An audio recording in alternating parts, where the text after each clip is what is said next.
서연아, 나랑 결혼해 줄래?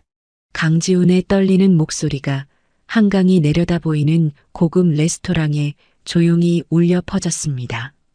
촛불이 흔들리는 테이블 너머로 32살의 한서연은 놀란 눈으로 그를 바라봤죠.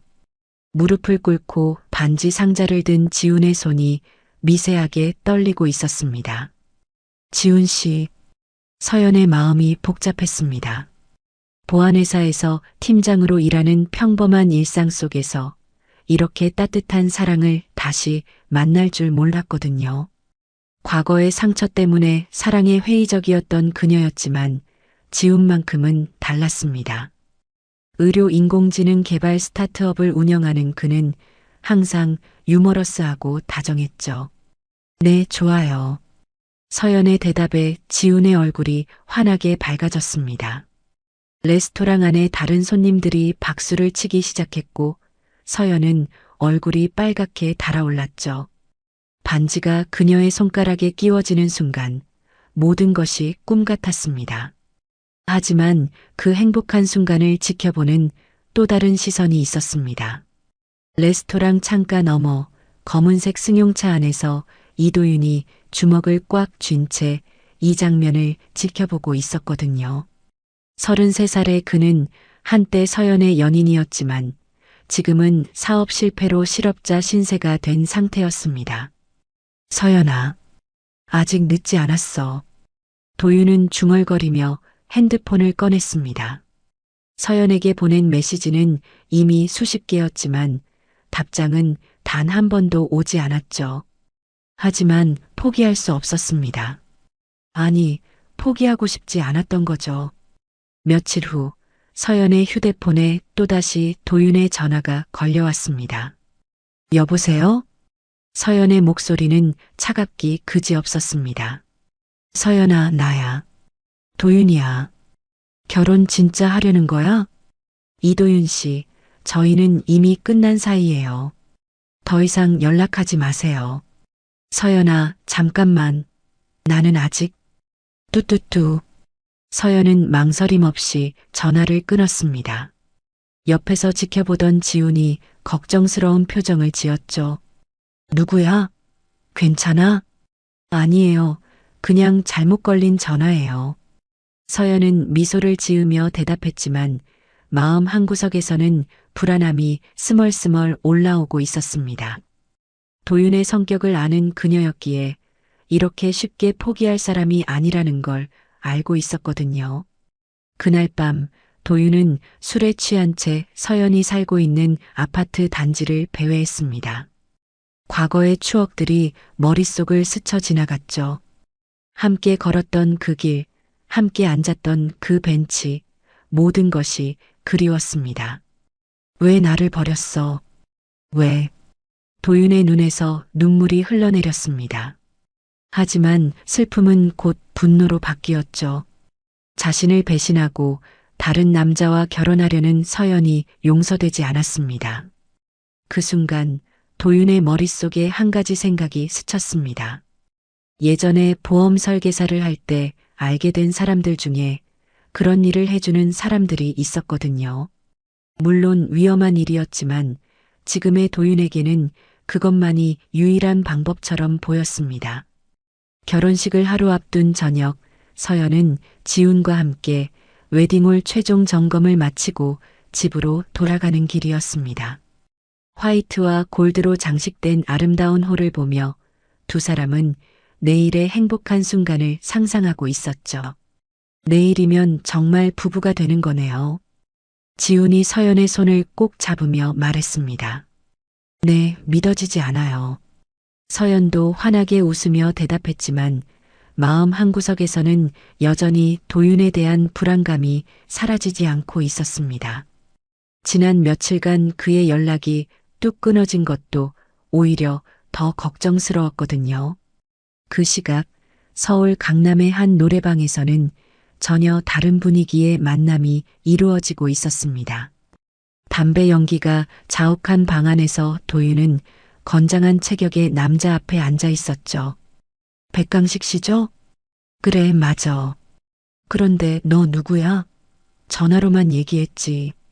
40대 중반의 백강식은 천룡의 행동대장으로 아나무인의 성격으로 유명한 인물이었습니다. 그의 뒤에는 2명의 부하들이 팔짱을 끼고 서 있었죠. 저는 이도윤이라고 합니다.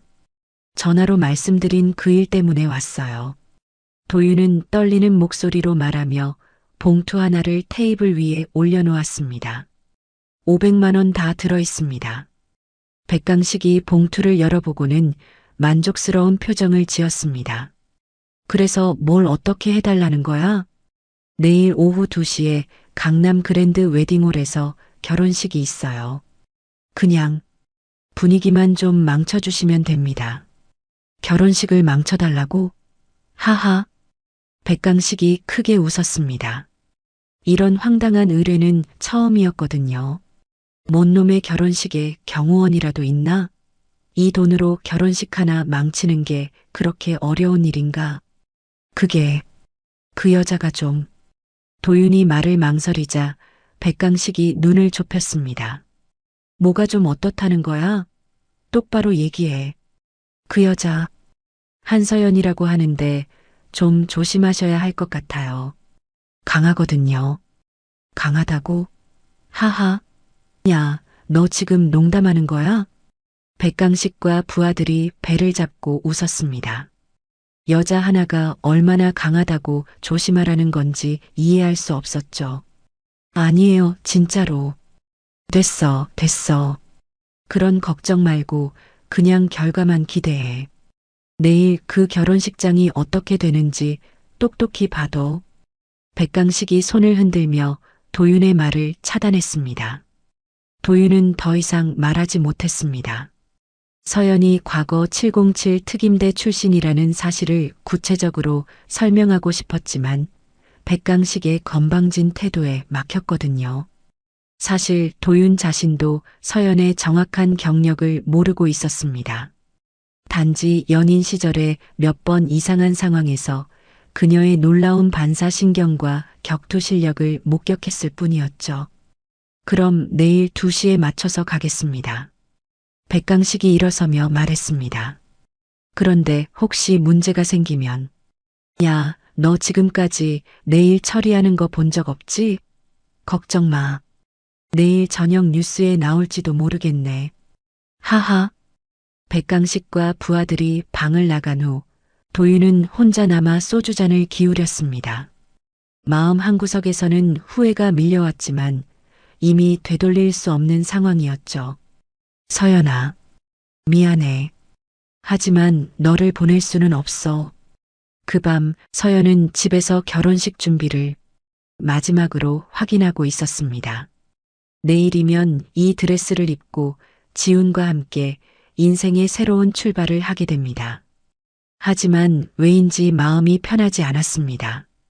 오랜 군 생활로 단련된 직감이 뭔가 좋지 않은 일이 일어날 것 같다고 속삭이고 있었거든요. 괜찮을 거야. 내일은 분명 행복한 하루가 될 거야. 하지만 마음 깊은 곳에서는 이미 내일 있을 일에 대비하고 있었죠. 결혼식 당일 오전 강남 그랜드 웨딩홀은 분주함 그 자체였습니다. 플로리스트들이 마지막 꽃장식을 점검하고 웨딩 플래너가 진행 순서를 다시 한번 확인하고 있었죠. 오후 2시 식이 시작될 예정이었고 이미 하객들이 하나둘씩 도착하기 시작했습니다. 신부 대기실에서 서연은 헤어 디자이너와 메이크업 아티스트의 손길을 받으며 변신하고 있었습니다. 거울 속 자신의 모습이 낯설게 느껴질 정도로 아름다웠죠. 와, 언니 정말 예뻐요. 지훈 오빠가 보면 기절할 것 같아요. 대학 동기인 친구 미영이 감탄사를 연발했습니다. 그런데 언니, 혹시 그때 그 얘기 군대 다녔다는 거 맞죠? 같은 보안회사에서 일하는 후배 수진이 조심스럽게 물었습니다. 회사에서 서연의 놀라운 체력과 격투 실력은 이미 소문이 났거든요. 왜 갑자기 그런 얘기를? 서연이 웃으며 대답했습니다. 아니에요. 그냥 궁금해서요. 언니가 혹시 특수부대 출신이라는 소문이. 에이, 무슨 특수부대요. 그냥 평범하게 군 복무했어요. 서연은 대수롭지 않게 넘겼지만 사실 그녀의 과거는 평범하지 않았습니다. 707 특임대에서 6년간 복무하며 각종 특수작전에 참여했던 그녀였거든요. 하지만 그런 과거는 이제 묻어두고 싶었습니다. 신랑 대기실에서는 지훈이 넥타이를 매며 긴장하고 있었습니다. 형, 떨지 마. 오늘 주인공이잖아. 대학 동기인 민수가 어깨를 두드리며 격려했습니다. 아니야, 오늘 주인공은 서연이야. 나는 그냥 서연이를 받쳐주는 조연이지. 지훈의 얼굴에 행복한 미소가 번졌습니다. 서연과 만나면서 그의 인생이 완전히 바뀌었거든요.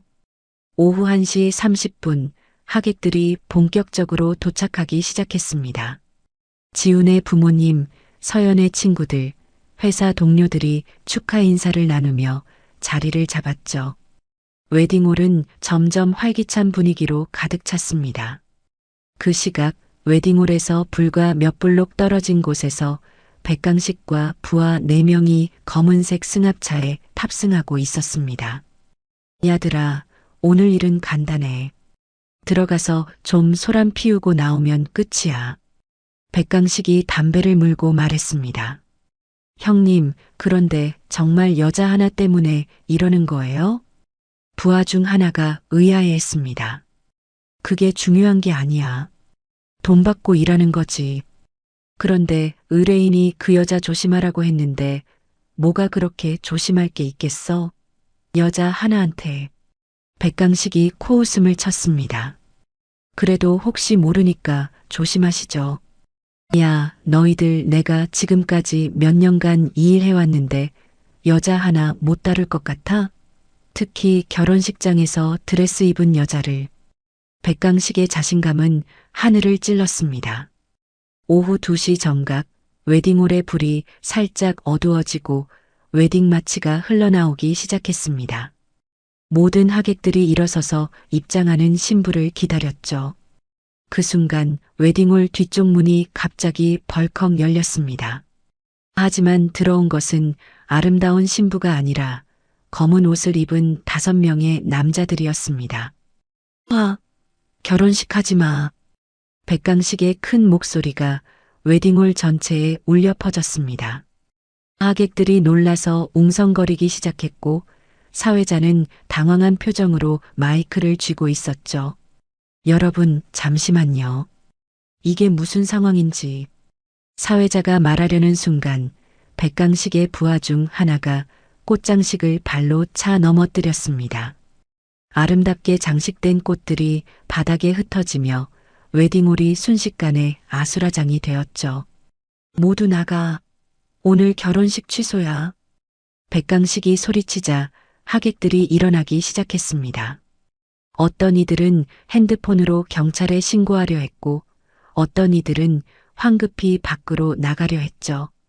그때 신부 대기실 문이 조용히 열렸습니다. 순백의 웨딩드레스를 입은 서연이 나타났죠. 하지만 그녀의 표정은 평소와 달랐습니다. 차갑고 날카로운 눈빛이 백강식 일행을 향해 있었거든요. 여기서 뭐 하시는 거죠? 서연의 목소리는 조용했지만 묘한 압박감이 느껴졌습니다. 아, 신부님 나오셨네. 미안하지만 오늘 결혼식은 없어. 백강식이 서연을 향해 다가가며 말했습니다. 누가 그렇게 하라고 했죠? 그걸 내가 알 필요는 없어. 그냥 조용히 드레스나 벗고 집에 가. 백강식의 말에 서연의 눈빛이 더욱 차갑게 변했습니다. 그 순간 그녀는 조용히 하이힐을 벗기 시작했죠. 뭐 하는 거야? 신발 벗어서 뭐 하게? 백강식이 의아한 표정으로 서연을 바라봤습니다. 하객들도 상황을 이해하지 못한 채 웅성거렸죠. 아, 이거요? 서연이 하이힐을 한 손에 들고 미소를 지었습니다. 하지만 그 미소는 이상하게 차가웠죠. 드레스가 좀 불편해서요. 움직이기 편하게 하려고요. 움직인다고? 야, 너 지금 뭔 소리 하는? 백강식이 말을 끝내기도 전에 서연이 갑자기 움직였습니다. 순식간에 그녀의 몸이 백강식 앞으로 날아갔고 707 특임대에서 배운 제압술이 발동됐죠. 쾅! 백강식이 바닥에 나뒹굴었습니다. 무엇이 일어났는지도 모르는 상황이었거든요. 형님, 부하들이 놀라며 달려들었지만 서연의 움직임은 더욱 빨라졌습니다. 웨딩드레스 치마가 찢어지면서 그 안에 숨겨진 검은색 레깅스가 드러났죠. 원래부터 이런 상황에 대비해 준비해둔 것이었습니다. 언니가 정말 친구 미영이 입을 벌린 채 상황을 지켜봤습니다. 첫 번째 부하가 서연에게 주먹을 날렸지만 그녀는 가볍게 몸을 피하며 상대의 팔을 잡았습니다.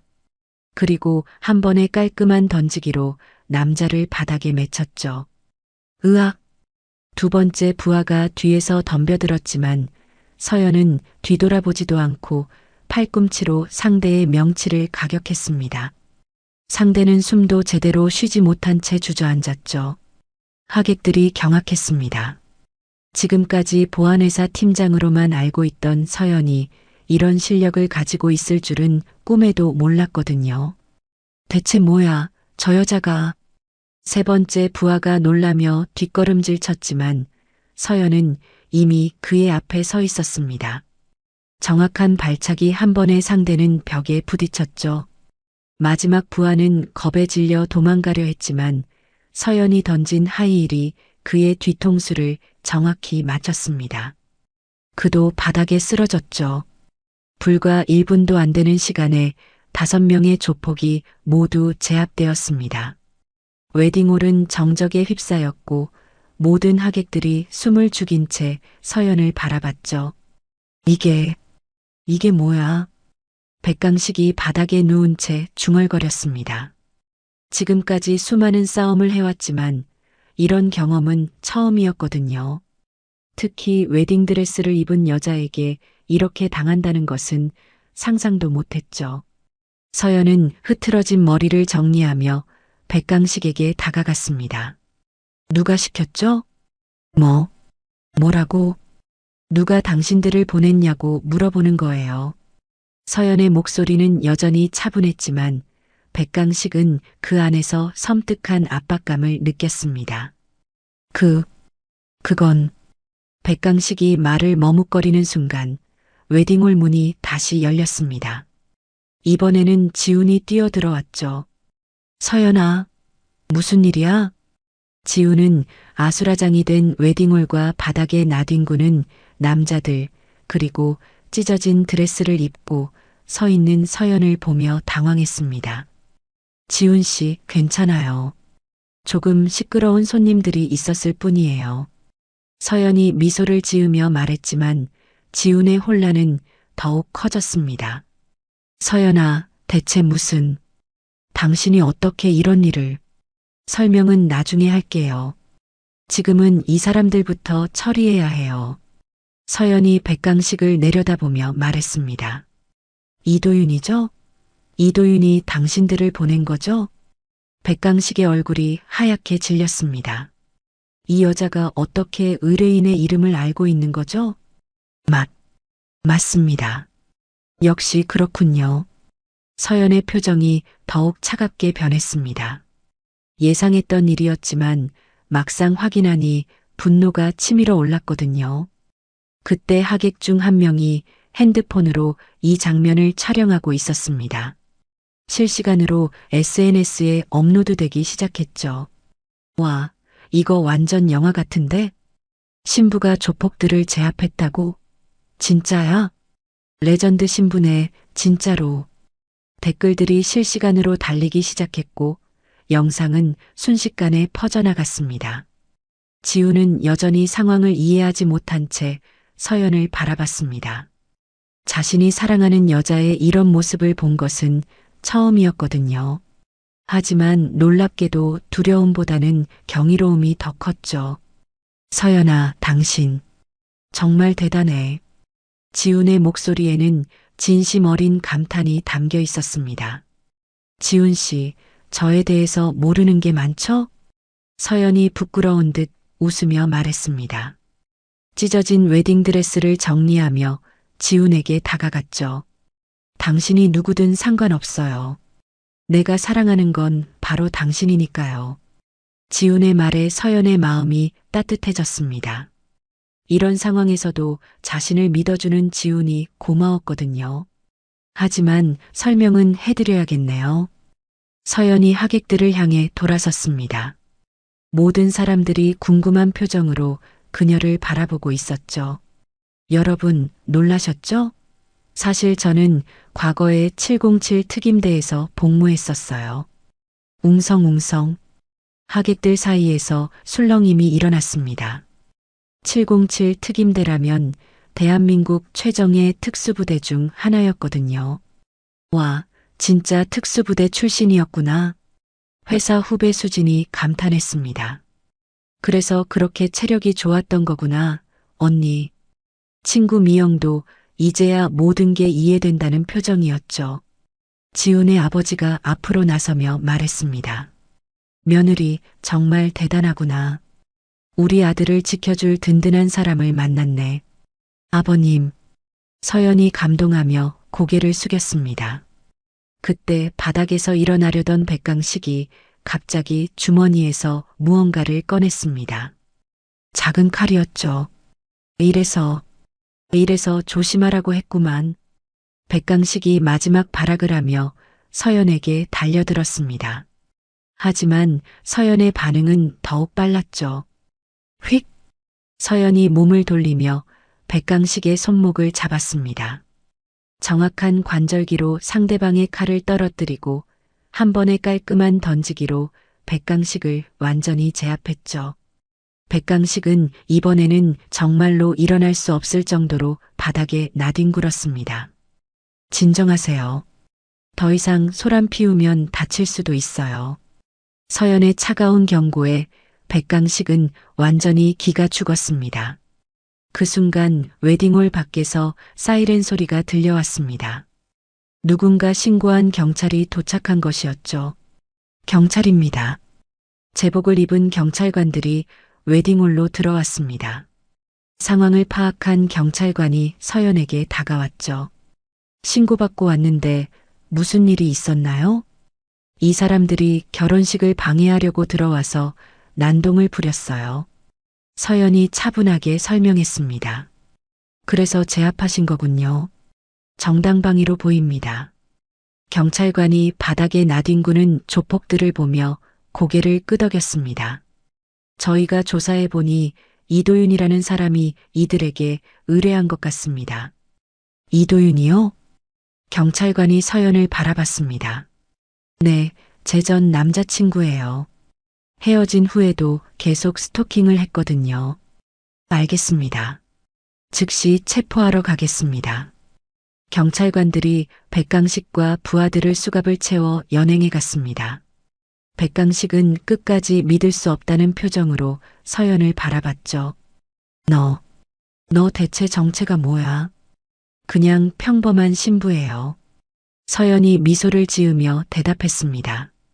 웨딩홀이 다시 조용해지자 하객들이 박수를 치기 시작했습니다. 와, 정말 멋있어요. 영화보다 더 재밌었어. 우리 서연이 최고야. 하객들의 환호성이 웨딩홀을 가득 메웠습니다. 사회자가 당황하며 마이크를 들었습니다. 예상치 못한 상황이 있었지만 이제 결혼식을 계속 진행해도 될까요? 물론이죠. 지훈이 크게 대답하며 서연의 손을 잡았습니다. 오늘 정말 잊지 못할 결혼식이 될 것 같아요. 미안해요, 지훈 씨. 이런 일로 소란을 피워서. 무슨 소리예요? 당신이 더 멋있어 보이는데요. 지훈의 말에 서연이 환하게 웃었습니다. 그때 하객 중 한 명이 핸드폰을 보며 소리쳤습니다. 야, 이거 벌써 인터넷에서 난리 났어. 레전드 신부 해시태그가 실시간 검색어 1위야. 진짜요? 서연이 놀라며 물었습니다. 네, 영상 조회수가 벌써 10만 넘었어요. 모든 하객들이 웃음을 터뜨렸습니다. 예상치 못한 유명인이 되어버린 서연이었죠. 한편 그 시각 서울 마포구의 한 원룸에서 도윤은 인터넷으로 실시간 상황을 지켜보고 있었습니다. SNS에 올라온 영상을 보며 얼굴이 하얗게 질렸죠. 이럴 줄 알았어. 도윤은 머리를 감싸며 중얼거렸습니다.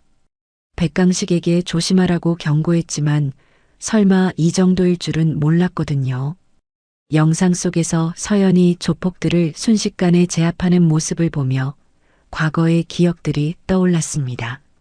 연인 시절 길에서 불량배들에게 시비가 붙었을 때 서연이 보여준 놀라운 실력.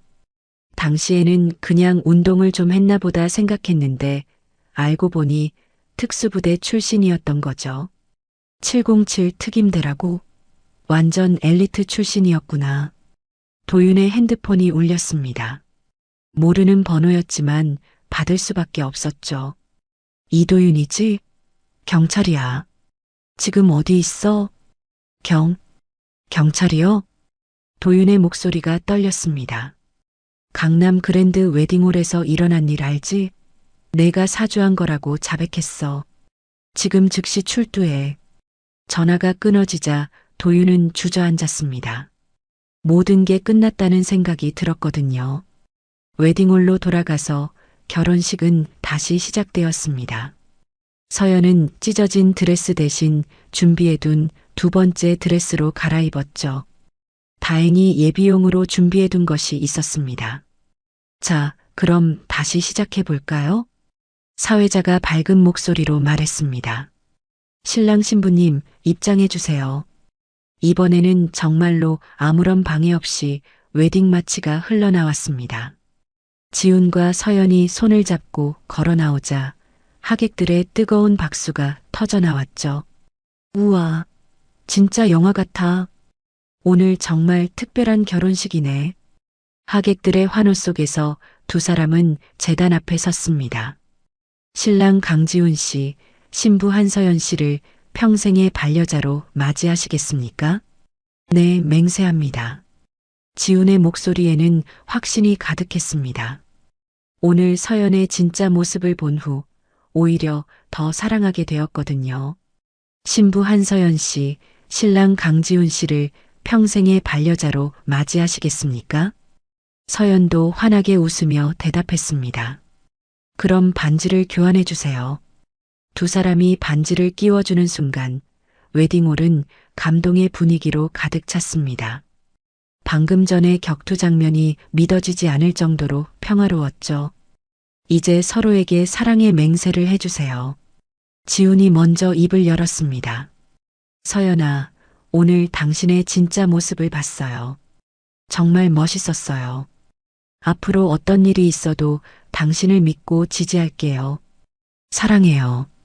서연의 눈에 눈물이 글썽였습니다. 지훈 씨, 제 과거를 알고도 이렇게 사랑해줘서 고마워요. 이제는 정말 평범하게 살고 싶어요. 당신과 함께라면 가능할 것 같아요. 두 사람의 진심 어린 맹세에 하객들도 감동했습니다. 그때 웨딩홀 뒤에서 경찰관 두 명이 도윤을 끌고 들어왔습니다. 수갑을 찬 도윤의 모습에 하객들이 웅성거렸죠. 서연아, 도윤이 소리쳤습니다. 난 아직도 널 사랑해. 이 결혼 취소해. 서연이 도윤을 향해 돌아봤습니다. 그녀의 눈빛은 차갑기 그지없었죠. 도윤 씨, 이제 정말 끝이에요. 더 이상 제 인생에 나타나지 마세요. 서연아, 제발. 법정에서 뵙죠. 서연의 단호한 말에 도윤은 완전히 절망했습니다. 경찰관들이 그를 끌고 나가는 동안 웨딩홀은 다시 조용해졌죠. 사회자가 어색한 웃음을 지으며 말했습니다. 자, 그럼 이제 정말로 마지막 순서입니다. 신랑은 신부에게 키스를 해주세요. 지훈이 서연에게 다가가며 속삭였습니다. 오늘 정말 파란만장했네요. 그래도 행복해요. 두 사람이 키스를 나누는 순간 하객들의 환호성과 박수가 웨딩홀을 가득 메웠습니다. 플래시가 터지고 꽃잎이 날리는 가운데 드디어 결혼식이 끝났죠. 축하합니다. 이제 정식으로 부부가 되셨습니다. 사회자의 선언과 함께 모든 하객들이 일어서서 박수를 쳤습니다. 결혼식이 끝난 후 웨딩홀은 축하 인사를 나누는 사람들로 가득 찼습니다. 하지만 오늘의 주인공은 단연 서연이었죠. 모든 하객들이 그녀에게 몰려들어 질문을 쏟아내기 시작했습니다. 서연아, 정말 특수부대 출신이었어? 완전 멋있었어. 대학 동기 미영이 흥분한 목소리로 말했습니다. 언니, 저희 회사에서 그렇게 조용하게 지내시더니 이런 비밀이 있었다니. 후배 수진도 감탄을 금치 못했죠. 서연은 부끄러운 듯 웃으며 대답했습니다. 그냥 과거 일이에요. 이제는 평범하게 살고 싶거든요. 지훈의 아버지가 다가와서 서연의 손을 잡았습니다. 며느리 정말 든든하구나. 우리 지훈이를 잘 부탁해. 아버님, 제가 더 잘 부탁드려요. 서연이 정중하게 인사했습니다. 그때 한 하객이 핸드폰을 들고 소리쳤습니다. 야, 이거 봐. 뉴스에 나왔어. 모든 사람들이 그의 핸드폰으로 몰려들었습니다. 뉴스 화면에는 웨딩드레스 입은 특수부대 출신 신부 조폭 5명 순식간에 제압이라는 헤드라인이 떠 있었죠. 와, 진짜 뉴스에 나왔네. 인터넷에서 완전 난리 났어. 조회수가 벌써 500만이야. 하객들의 흥분은 절정에 달했습니다. 지훈이 서연에게 다가와 웃으며 말했습니다. 자기야, 우리 신혼여행지 바꿔야겠어. 너무 유명해져서 못 다닐 것 같은데? 에이, 설마요. 금방 잊혀질 거예요. 서연이 손사래를 쳤지만 사실 그녀도 이렇게 큰 화제가 될 줄은 몰랐습니다. 경찰서에서는 도윤이 조사를 받고 있었습니다. 이도윤 씨, 왜 이런 일을 저질렀습니까? 형사가 차분한 목소리로 물었습니다. 저는 그냥 서연이를 사랑한다고 해서 조폭을 사주해 결혼식을 망치려 했다는 말씀입니까? 도윤은 더 이상 할 말이 없었습니다. 자신의 행동이 얼마나 잘못되었는지 이제야 깨달았거든요. 업무방해, 협박, 공갈 등의 혐의로 기소될 예정입니다. 반성하시기 바랍니다. 형사의 말에 도윤은 고개를 떨궜습니다. 웨딩홀로 돌아가서 피로연이 한창 진행되고 있었습니다. 하지만 모든 화제는 여전히 서연의 활약상이었죠. 정말 영화 같았어. 특히 드레스가 찢어지면서 안에 검은 옷이 나올 때 완전 액션 영화 주인공 같았어. 우리 서연이가 이렇게 멋있는 줄 몰랐어. 친구들의 칭찬에 서연은 계속 웃기만 했습니다. 지훈이 서연의 귀에 속삭였습니다. 자기야, 신혼집에서 또 무슨 비밀이 있는 건 아니지? 에이, 무슨 소리예요. 이제 정말 평범한 주부가 될 거예요. 그래도 집에 혹시 무기라도 숨겨놓은 건 아니야? 지훈의 농담에 서연이 웃으며 대답했습니다. 그런 건 없어요. 다만? 운동은 계속할 거예요. 몸이 둔해지면 안 되거든요. 알겠어. 우리 집 경비는 자기가 담당하는 거네. 두 사람의 달콤한 대화를 지켜보던 하객들이 부러워했습니다. 그때 웨딩홀 밖에서 기자들이 몰려들기 시작했습니다. 인터넷에서 화제가 된 레전드 신부를 취재하려고 온 것이었죠. 서연 씨, 인터뷰 좀 해주세요. 특수부대에서 어떤 훈련을 받으셨나요? 오늘 기분이 어떠신가요? 기자들의 질문 세례에 서연은 당황했습니다. 지훈이 서연을 보호하며 말했습니다.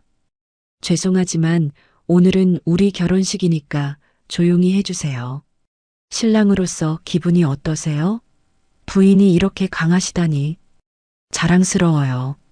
정말 멋있는 여자와 결혼하게 되어서 행복합니다. 지훈의 당당한 대답에 기자들이 더욱 관심을 보였습니다. 웨딩 플래너가 다가와서 속삭였습니다. 신랑 신부님, 뒷문으로 나가시는 게 좋을 것 같아요. 서연과 지훈은 몰래 뒷문으로 빠져나왔습니다. 차에 타면서 지훈이 말했습니다. 우리 결혼식 정말 잊지 못할 하루가 되었네요. 그래도 평화롭게 끝났으면 좋았을 텐데. 서연이 아쉬워했습니다. 무슨 소리예요? 이런 특별한 결혼식이 어디 있어요? 우리 아이들한테 들려줄 전설이 하나 생긴 거죠. 지훈의 말에 서연이 웃었습니다. 그러게요. 아빠 엄마 결혼식 때 조폭이 와서 난동 부렸는데 엄마가 다 때려 눕혔다고? 하하, 상상만 해도 재밌네요. 두 사람은 행복한 웃음을 나누며 신혼집을 향해 떠났습니다. 한 달 후 서연과 지훈의 신혼집은 여전히 화제의 중심에 있었습니다. 레전드 신부 영상은 전 세계적으로 퍼져나가며 수천만 조회수를 기록했고 해외 언론에서도 앞다투어 보도했죠. 자기야, 또 인터뷰 요청 왔어. 지훈이 핸드폰을 보며 말했습니다. 이번엔 어디서요? 서연이 커피를 마시며 물었습니다. 미국 방송국이야. 특별 프로그램에 출연해 달라는데? 에이, 사양할래요. 이제 좀 조용히 살고 싶어요. 서연은 고개를 저었습니다. 한 달 동안 받은 인터뷰 요청만 수백 건이었거든요. 회사에서도 서연은 완전히 다른 사람 취급을 받고 있었습니다. 팀장님, 정말 멋있으세요. 사인 좀 해주세요.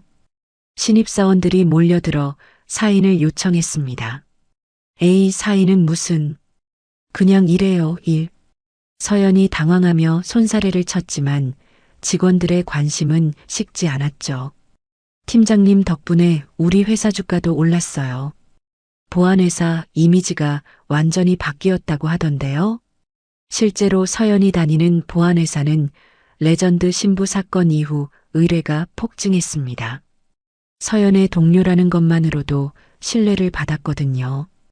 지훈의 스타트업도 마찬가지였습니다.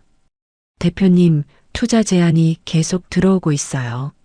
직원이 신나는 목소리로 보고했습니다.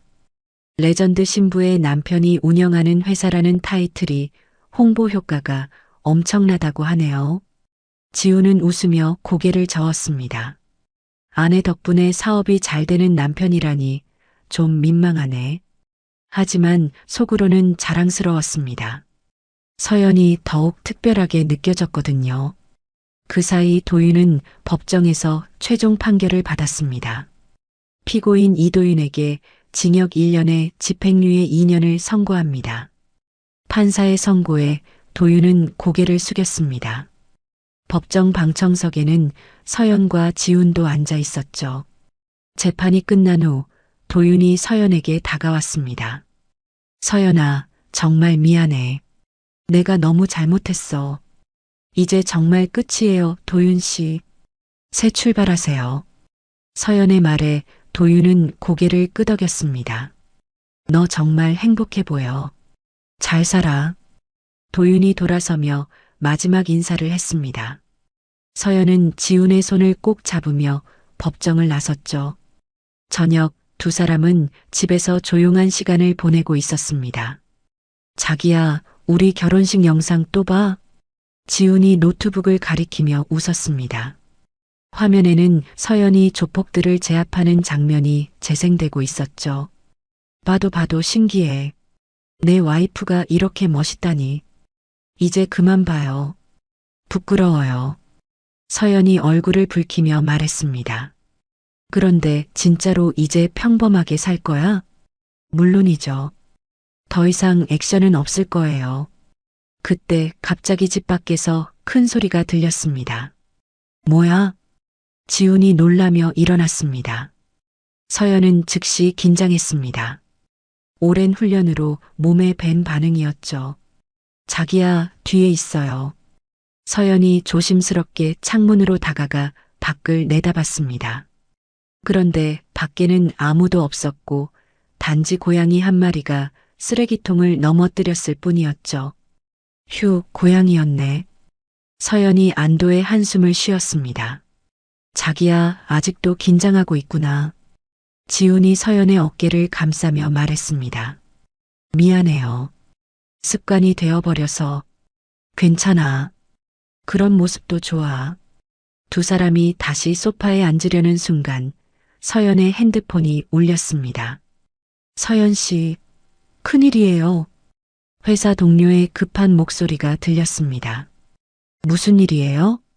대기업 회장 납치 사건이 발생했는데 경찰에서 서연 씨 도움을 요청하고 있어요. 서연과 지훈이 서로를 바라봤습니다. 어떻게 할까요, 자기야? 지훈이 물었습니다. 서연은 잠시 고민했습니다. 평범한 생활을 원했지만 도움이 필요한 상황을 외면할 수는 없었거든요. 알겠어요. 지금 갑니다. 서연이 전화를 끊고 일어났습니다. 자기야, 조심해. 걱정 마세요. 금방 돌아올게요. 서연이 지훈의 이마에 키스하고 집을 나섰습니다.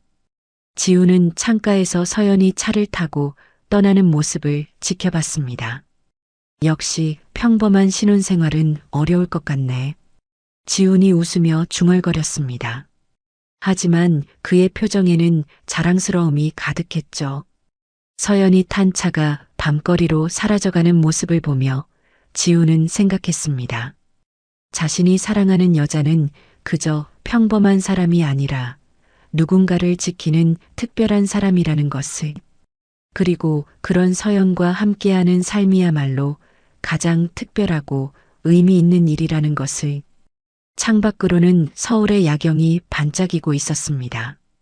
어디선가 서연이 또 다른 사람들을 구하고 있을 거라는 생각에 지훈의 마음이 따뜻해졌죠.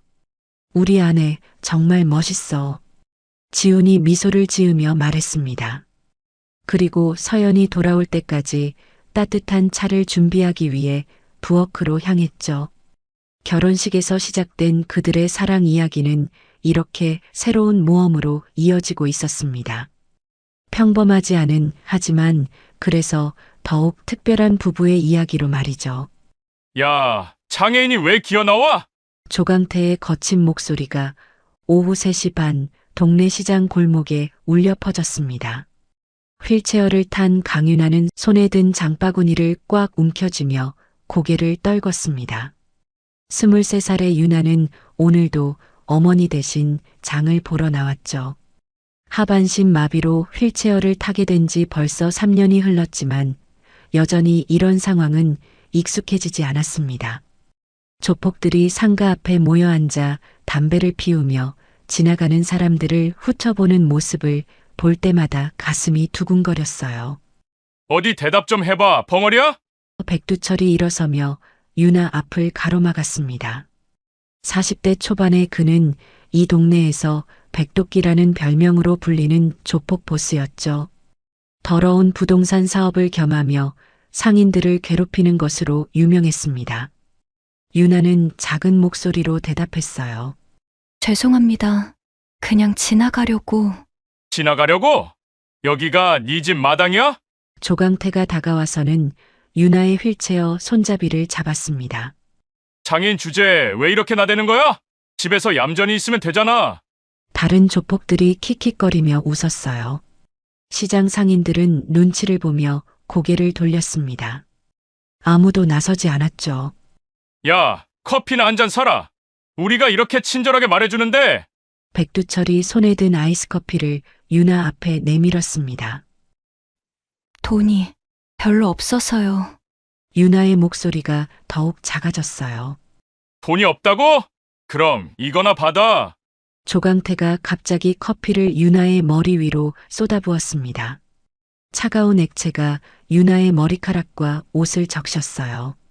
아, 윤아가 작은 비명을 내질렀지만 조폭들은 더욱 크게 웃었습니다. 이제 좀 시원하지? 다음엔 돈 가지고 나와, 알겠어? 백두철이 비웃으며 말했어요. 윤아는 젖은 채로 휠체어를 돌려 집으로 향했습니다. 눈물이 볼을 타고 흘러내렸지만 뒤돌아보지는 않았어요. 집까지 가는 10분이 마치 1시간처럼 길게 느껴졌습니다. 오후 6시 현 태권도 국가대표 쌍둥이 언니 유림이 훈련을 마치고 집에 돌아왔을 때였어요. 유나는 방에서 젖은 머리를 말리고 있었습니다. 유나야, 왜 머리가 젖었어? 유림이 방문을 열며 물었어요. 아, 그냥. 밖에서 비 조금 맞았어. 유나가 거울을 보며 대답했습니다. 하지만 거짓말이 서툰 유나의 표정을 유림이 놓칠 리 없었죠. 무슨 일 있었지? 말해봐. 유림의 목소리에 걱정이 묻어났어요. 유나는 한참을 망설이다가 결국 오늘 있었던 일을 털어놓았습니다. 조폭들이 어떻게 자신을 조롱했는지, 커피를 부었는지 모든 것을 말했어요. 유림의 얼굴이 점점 굳어졌습니다. 주먹을 꽉 쥔 채 이를 악물었어요. 언니, 그냥 넘어가자. 괜히 일 커지면. 유나가 유림의 팔을 잡았습니다. 하지만 유림의 마음은 이미 결정되었어요. 동생을 건드린 놈들을 그냥 둘 수는 없었습니다. 그날 밤 유림은 잠들지 못하고 천장을 바라보며 누워 있었습니다. 유나의 젖은 머리카락과 떨리는 목소리가 계속 머릿속을 맴돌았어요. 새벽 2시가 넘어서야 유림은 침대에서 일어나 유나의 방으로 향했습니다. 동생은 깊게 잠들어 있었지만 얼굴에는 여전히 불안한 기색이 남아 있었어요. 유림은 조용히 유나의 옷장을 열었습니다. 평소 유나가 즐겨 입는 하얀색 티셔츠와 청바지를 꺼냈죠. 쌍둥이라서 키도 몸무게도 거의 비슷했거든요. 내가 직접 나서면 안 돼. 너무 뻔하잖아. 유림은 속으로 중얼거렸습니다. 국가대표 선수인 자신이 조폭들과 직접적인 충돌을 벌이면 문제가 될 수 있었어요. 하지만 동생을 괴롭힌 놈들을 그냥 둘 수도 없었습니다. 다음 날 아침 유나는 평소보다 늦게 일어났어요. 어젯밤의 일로 잠을 제대로 이루지 못했거든요. 언니는? 유나가 거실로 나와 어머니에게 물었습니다. 아침 일찍 훈련 간다고 나갔어. 너는 오늘 집에 있어라. 어머니가 걱정스러운 표정으로 말했어요. 유림에게서 어젯밤 있었던 일을 들었거든요. 하지만 유림은 훈련장에 가지 않았습니다.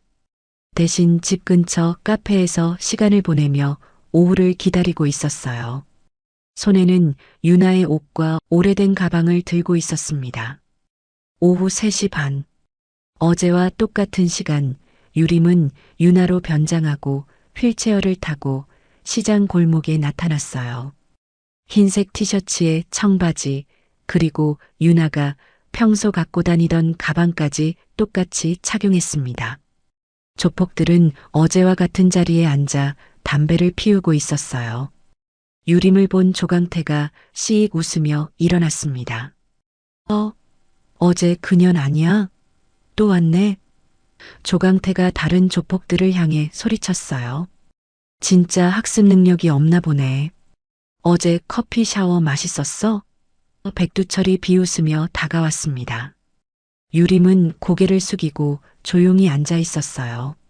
마치 유나처럼 작고 떨리는 목소리로 대답했습니다. 죄송해요. 그냥 지나가려고. 지나가려고? 야, 인연이 진짜 정신이 나갔나 봐.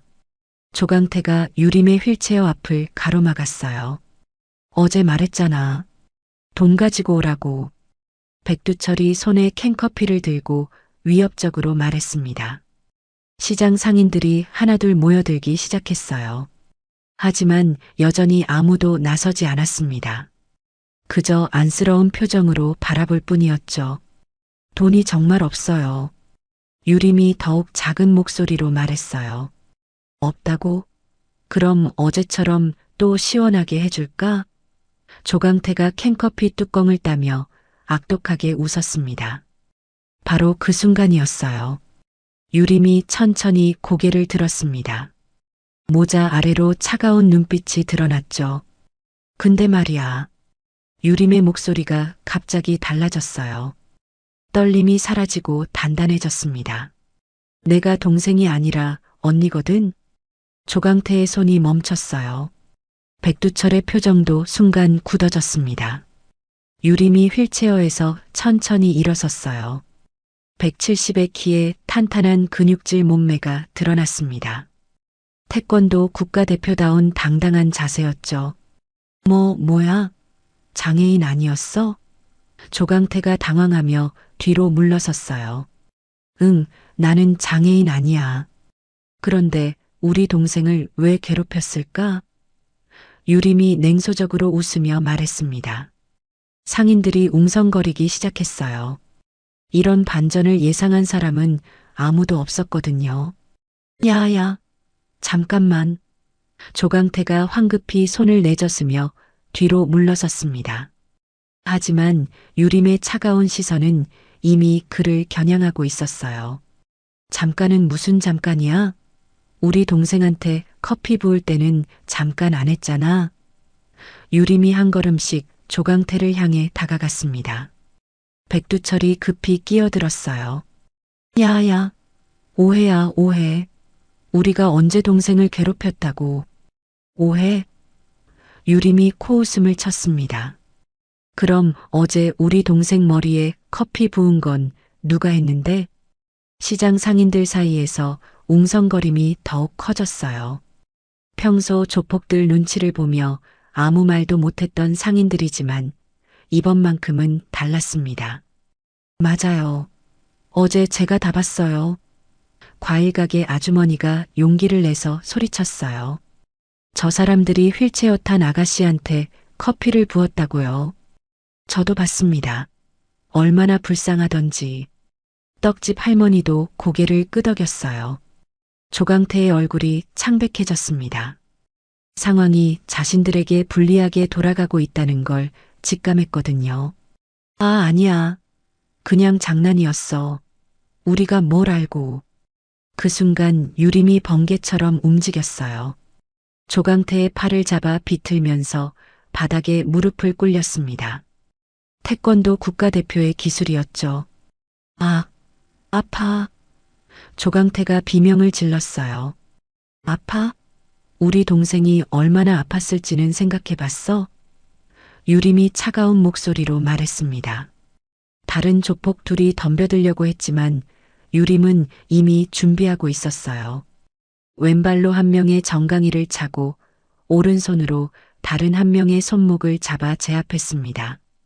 불과 30초 만에 3명 모두 바닥에 엎드려 있었어요. 우와!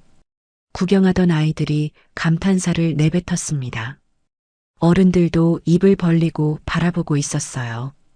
백두철만 홀로 서 있었습니다. 40대의 나이와 비만한 체격으로는 23살 국가대표 선수를 상대할 엄두가 나지 않았어요. 네, 내가 누군지 아냐? 백두철이 떨리는 목소리로 협박했습니다. 우리가 누군지 알고 있어? 가만 안 둬. 유림이 웃었어요. 하지만 그 웃음에는 온기가 전혀 없었습니다. 나는 강유림. 태권도 국가대표야. 유림이 당당하게 자신을 소개했어요. 그리고 너희들은 이제 끝났어. 유림은 휴대폰을 꺼내 화면을 백두철에게 보여줬습니다. 거기에는 어제 조폭들이 유나를 괴롭히는 장면이 선명하게 담겨 있었어요. 이게 뭔지 알지? 바로 저기 있는 상가 CCTV 영상이야. 유림이 건물 모서리를 가리켰습니다. 특수폭행, 장애인 혐오범죄, 협박죄. 다 있네. 백두철의 얼굴이 하얗게 질렸어요. 그게 아니야. 우리는 그냥 장애인한테 커피 부은 거야? 유림의 목소리가 더욱 차가워졌어요. 내가 직접 너희를 패줄 수도 있어. 하지만 그러면 내가 가해자가 되잖아. 유림은 휴대폰으로 전화를 걸기 시작했습니다. 여보세요, 민기 선배님? 저 강유림이에요. 신고할 게 있어서요. 백두철과 조폭들의 얼굴에 절망이 스쳐갔어요. 상황이 완전히 역전된 것을 깨달았거든요. 민기 선배님, 지금 시간 괜찮으세요? 유림이 전화를 받으며 백두철을 바라봤습니다. 전화 너머로 박민기 형사의 목소리가 들려왔어요. 유림아, 무슨 일이야? 훈련은 안 하고? 선배님, 장애인 혐오범죄 신고하려고요. 증거도 다 있고 목격자도 여러 명 있어요. 유림의 목소리는 차분했지만 단호했습니다. 백두철이 급하게 손사래를 쳤어요. 야야, 잠깐만. 우리가 언제 그런 짓을. 닥쳐. 유림이 차갑게 말했습니다. 지금 형사님과 통화 중이야. 방해하지 마. 전화 너머로 민기의 진지한 목소리가 들려왔어요. 어디야? 지금 바로 갈게. 동네 중앙시장이요. 과일가게 앞이에요. 유림이 주변을 둘러보며 정확한 위치를 알려줬습니다. 전화를 끊은 유림은 주변 상인들을 바라봤어요. 평소 조폭들 때문에 고생했던 분들이었습니다. 아주머니, 아저씨들. 오늘 일 다 보셨죠? 유림이 상인들에게 물었어요. 그럼요. 우리가 다 봤어요. 과일가게 아주머니가 먼저 대답했습니다. 어제도 오늘도 다 봤다고요. 저 사람들이 얼마나 나쁜 짓을 했는지 모르시나요? 떡집 할머니도 분노에 찬 목소리로 말했어요. 장애인인 줄 알고 괴롭히다가 건강한 사람인 줄 알자마자 꼬리 내리고. 다른 상인들도 하나둘 고개를 끄덕였습니다. 평소 무서워서 말 못했던 것들을 이제야 터뜨리는 것 같았어요. 조강태가 바닥에서 일어나려고 했지만 유림의 차가운 시선에 다시 주저앉았습니다. 야, 너희들 진짜 최악이다. 유림이 조폭들을 내려다보며 말했어요. 약한 사람만 괴롭히는 비겁한 놈들이야. 백두철이 마지막 시도를 해봤습니다. 야, 우리가 뭘 몰랐잖아. 동생인 줄 알았으면. 동생이면 괴롭혀도 되고 언니면 안 된다는 거야? 유림의 목소리에 분노가 스며들었어요. 장애인이면 무시해도 되고 국가대표면 안 된다는 거야? 유림은 천천히 휠체어로 다가가서 다시 앉았습니다. 나 지금 휠체어에 앉아 있어. 이제 나한테도 커피 부을 거야? 유림이 도전적으로 물었어요.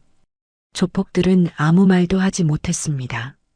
이제야 자신들이 얼마나 비겁한 짓을 했는지 깨닫기 시작했거든요. 10분 후 경찰차 사이렌 소리가 들려왔어요. 박민기 형사가 동료 경찰관과 함께 나타났습니다. 유림아. 민기가 급하게 다가와서 상황을 파악했어요. 28살의 형사는 대학 때부터 유림을 알고 지낸 선배였습니다. 선배님, 여기 있는 분들이 모두 목격자세요. 유림이 차분하게 설명했어요. 어제 우리 동생을 괴롭힌 영상도 있고요. 민기는 상인들과 간단한 인터뷰를 진행했습니다. 모든 사람이 일관되게 같은 증언을 했어요. 이거 심각한 문제네. 민기가 CCTV 영상을 확인하며 고개를 흔들었어요. 장애인 혐오 범죄는 가중처벌 대상이야. 백두철의 다리가 후들거렸습니다. 이제야 사태의 심각성을 깨달았거든요. 유림은 마지막으로 백두철을 바라보며 말했어요. 우리 동생을 건드린 게 너희 인생 최대의 실수였어. 자, 그럼 이제 정식으로 조사를 시작할까요? 박민기 형사가 수첩을 꺼내며 말했습니다. 백두철과 조폭들은 완전히 기가 꺾인 상태였어요. 처음에는 대수롭지 않게 생각했던 일이 이렇게 커질 줄 몰랐거든요. 일단 현행범 체포부터 하겠습니다. 민기가 동료 경찰관에게 신호를 보냈어요. 폭행, 협박, 장애인 혐오 범죄 혐의로. 잠깐만요. 우리가 뭘 했다고. 조강태가 마지막 발악을 했지만 이미 늦었습니다. 뭘 했냐고? 과일가게 아주머니가 분개하며 소리쳤어요. 어제 휠체어 탄 아가씨한테 커피 부은 것도 모자라서 오늘도 또 괴롭히려고 했잖아요. 다른 상인들도 한 목소리로 증언했습니다. 평소 이들 때문에 얼마나 고생했는지 하나씩 털어놓기 시작했어요. 맨날 여기 와서 자리 차지하고 앉아 있으면서 손님들 쫓아내고 떡집 할머니가 말했습니다. 보호비 명목으로 돈 뜯어가고 생선가게 아저씨도 증언에 동참했어요. 유림은 조용히 이 모든 상황을 지켜보고 있었습니다. 오늘의 목적은 단순한 복수가 아니었어요. 동생을 괴롭힌 놈들을 법적으로 처벌받게 하는 것이었습니다. 형사님, 이거 보세요. 유림이 휴대폰 영상을 민기에게 보여줬어요. 어제 유나가 당한 일이 선명하게 기록되어 있었습니다. 민기의 표정이 굳어졌어요. 이건 명백한 장애인 혐오 범죄네. 특수폭행까지 추가될 것 같은데? 백두철이 절망적인 표정을 지었습니다. 우리가 합의해주면 안 될까요? 치료비도 주고. 아베. 유림이 차가운 웃음을 지었어요. 우리 동생한테 직접 가서 사과부터 해봐. 그 다음에 생각해 볼게. 하지만 유림의 마음속에는 이미 결정이 내려져 있었어요. 이런 놈들에게는 확실한 교훈이 필요했습니다. 아니에요, 형사님. 유림이 민기를 바라보며 단호하게 말했어요. 합의 안 할 거예요. 끝까지 처벌받게 해주세요.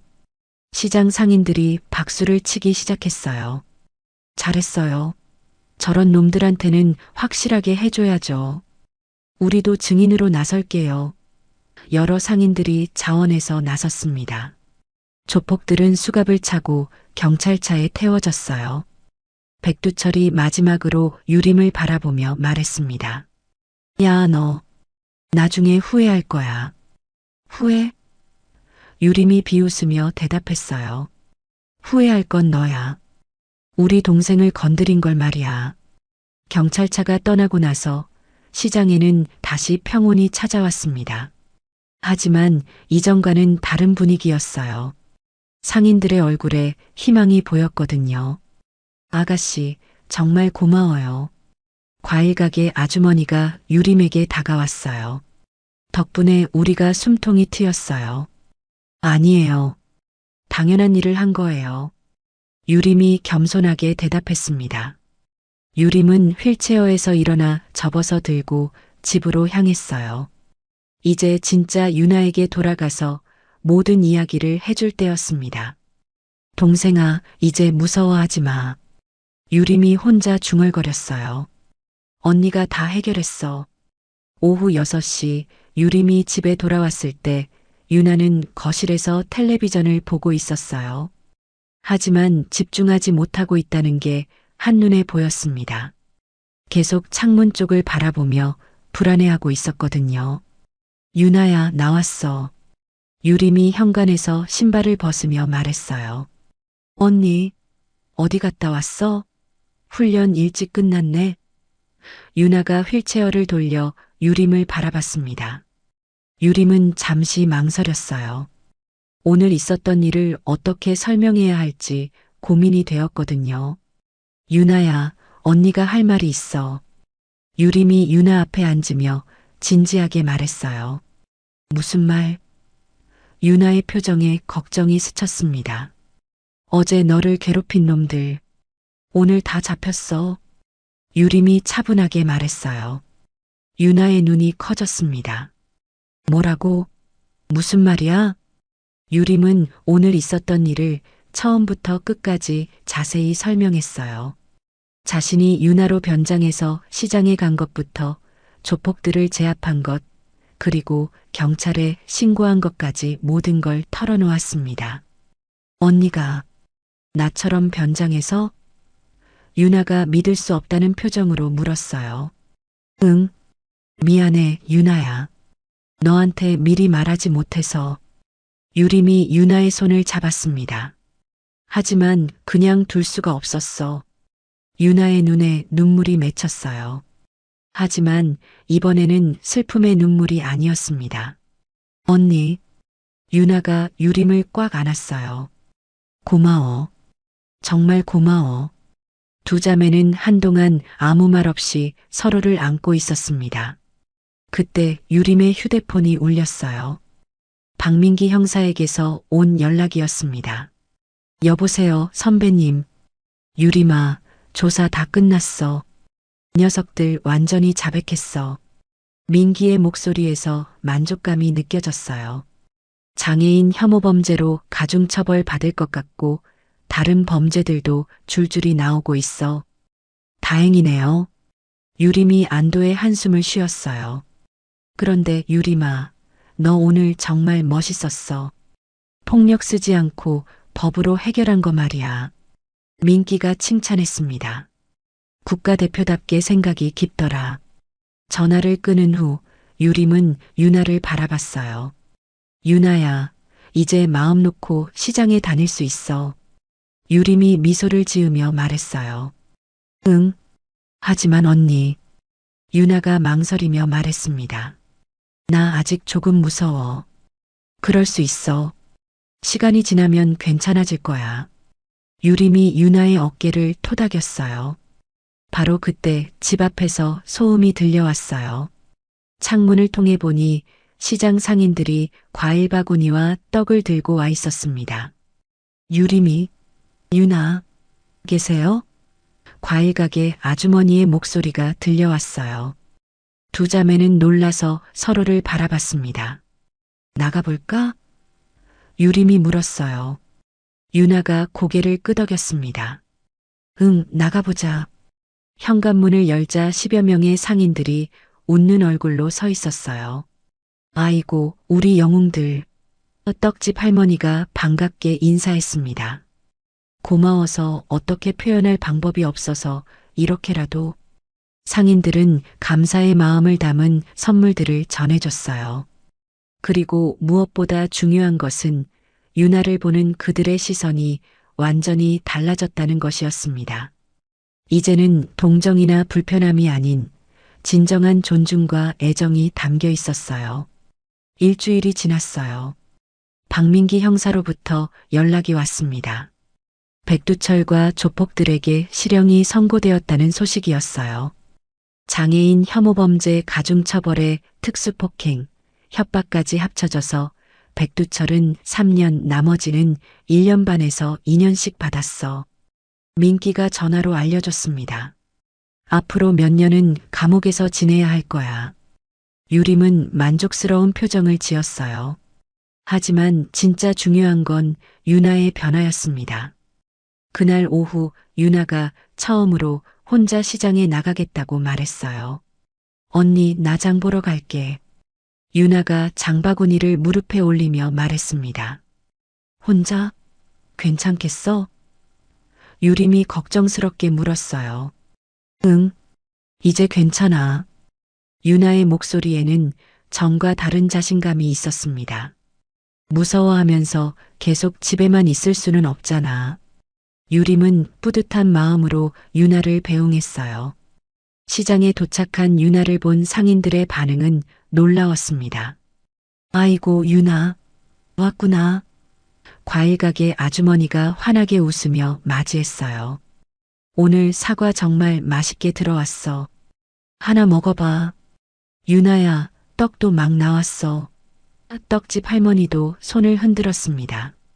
예전과는 완전히 다른 분위기였어요. 이제는 그 누구도 유나를 이상하게 바라보지 않았습니다. 오히려 더욱 따뜻하게 대해 주었어요. 장을 다 보고 집으로 돌아가려는데 한 아이가 유나에게 다가왔어요. 8살 정도 되어 보이는 남자아이였습니다. 아줌마. 아이가 조심스럽게 말했어요. 응? 뭐야? 유나가 아이의 눈높이에 맞춰 고개를 숙였습니다. 아줌마는 왜 그 의자에 앉아 다녀요? 아이가 순수한 호기심으로 물었어요. 어른들이 깜짝 놀라며 아이를 말리려 했지만 유나는 괜찮다는 듯 손을 흔들었어요. 아, 이건 휠체어라고 해. 아줌마 다리가 아파서 걸을 수가 없거든. 유나가 차근차근 설명해 줬어요. 아파요? 많이요? 아이가 걱정스럽게 물었습니다. 응, 조금. 하지만 괜찮아. 이 의자가 있으니까 어디든 갈 수 있거든. 유나가 웃으며 대답했어요. 신기해요. 바퀴가 있어서 빨리 갈 수 있겠네요. 아이가 신나게 말했습니다. 유나는 그 순간 깨달았어요. 아이들의 순수한 시선에는 편견이 없다는 것을요. 어른들이 만들어낸 불편함과 차별이 없다는 것을 말이에요. 그렇지? 그런데 가끔 계단이 있으면 올라갈 수가 없어서 도움이 필요해. 유나가 설명했습니다. 그럼 제가 도와드릴게요. 아이가 두 눈을 반짝이며 말했어요. 고마워. 정말 착한 아이구나. 유나가 아이의 머리를 쓰다듬었습니다. 그 모습을 지켜보던 아이 어머니가 다가왔어요. 죄송해요. 아이가 실례를. 아니에요. 오히려 고마워요. 유나가 진심으로 말했습니다. 아이가 참 순수하고 착해요. 집으로 돌아온 유나는 유림에게 오늘 있었던 일을 들려줬어요. 언니, 나 오늘 깨달은 게 있어. 유나가 환한 미소를 지으며 말했어요. 뭔데? 세상에는 나쁜 사람도 있지만 좋은 사람이 훨씬 많다는 걸. 그리고 내가 먼저 마음을 열면 사람들도 따뜻하게 대해준다는 걸. 유림의 눈에 눈물이 맺혔어요. 동생이 이렇게 강해졌다는 게 자랑스러웠거든요. 유나야, 너 정말 대단해. 유림이 유나를 꽉 안았습니다. 언니 덕분이야. 언니가 지켜줘서 내가 이렇게 용기를 낼 수 있었어. 유나가 고마운 마음을 전했어요. 그날 밤 두 자매는 오랜만에 함께 영화를 보며 시간을 보냈습니다. 웃음소리가 집안을 가득 채웠어요. 한 달 후 유나는 완전히 달라진 모습이었어요. 매일 시장에 나가는 것은 물론이고 지역 장애인 복지관에서 자원봉사까지 시작했습니다. 언니, 나 오늘 복지관에서 아이들한테 그림 가르쳐 줬어. 유나가 집에 돌아와서 신나게 이야기했어요. 애들이 내 그림을 보고 너무 좋아하더라. 유림은 국가대표 훈련을 재개했습니다. 한동안 동생 걱정으로 집중하지 못했던 훈련에 다시 몰두할 수 있게 되었어요. 유림아, 요즘 컨디션이 정말 좋네. 코치가 만족스러운 표정으로 말했어요. 다음 달 국제대회 준비 어때? 네, 최선을 다하겠습니다. 유림이 당당하게 대답했습니다. 그날 오후 두 자매는 함께 시장에 나갔어요. 유나의 제안이었습니다. 언니, 우리 함께 장 보러 가자. 아주머니들이 언니도 보고 싶어 하셔. 시장에 도착하자 상인들이 반갑게 맞이했어요. 아이고, 우리 영웅 자매. 과일 가게 아주머니가 두 팔을 벌리며 환영했습니다. 유림이도 왔구나. 안녕하세요, 아주머니. 유림이 정중하게 인사했어요. 유나야, 오늘도 복지관 갔다 왔어? 떡집 할머니가 물었습니다. 네, 오늘은 아이들이랑 만들기도 했어요. 유나가 환하게 웃으며 대답했어요. 그때 한 아이가 유나에게 달려왔어요. 일주일 전에 만났던 그 8살 남자아이였습니다. 유나 아줌마. 아이가 기쁘게 소리쳤어요. 우리 친구. 안녕. 유나가 반갑게 인사했습니다. 아줌마, 이분이 아줌마 언니예요? 아이가 유림을 보며 물었어요. 응, 맞아. 내 쌍둥이 언니야. 유나가 소개했습니다. 우와, 똑같이 생겼어요. 아이가 신기해하며 감탄했어요. 유림이 아이 앞에 무릎을 꿇고 눈높이를 맞췄습니다.